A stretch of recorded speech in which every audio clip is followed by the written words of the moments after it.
In the past, if you found the process of screen recording to be challenging, and if you're an Edpuzzle user, then I have a workflow that I think is going to work really well for you, and that's using the Edpuzzle Chrome extension to create a screen recording video. So the first step for creating a screen recording inside Edpuzzle is to go to the Chrome Web Store and download the Edpuzzle extension.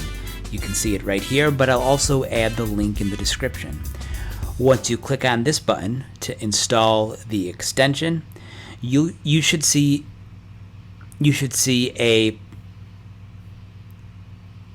now see the Edpuzzle add-on inside your Chrome extensions right over here. So let's say that I want to create a screencast about how to use the editing feature inside Edpuzzle. All I have to do is navigate to that Edpuzzle extension, and the options for screencasting immediately pop up. I have a few options that you can see on the screen. I can record the tab, which is basically my browser window, the desktop, which is my laptop screen, or just create a video of myself using the camera that's attached to my MacBook.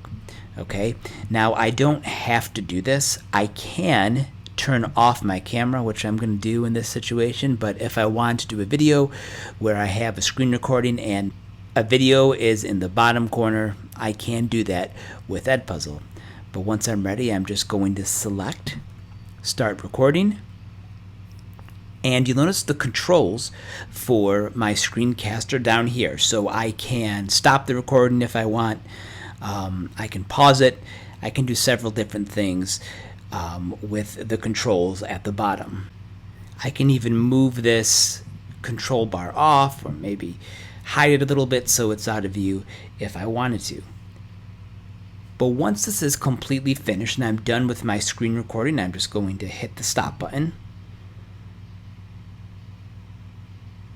And there we go. My screen recording is now in my Edpuzzle account. If I wanted to, I could trim the beginning and the end. The control. Kind of like that. I'm done with my screen recording. The controls. And then once I'm finished, I can just select Save. Choose my thumbnail. Adjust the privacy this way, and now I'm ready to upload that video. And in just a few minutes, my video will be ready inside Edpuzzle. You'll notice now I can use some of the video editing features, such as the ability to cut this into different segments. I could add a voiceover if I wanted to, although it doesn't make much sense for this particular screencast.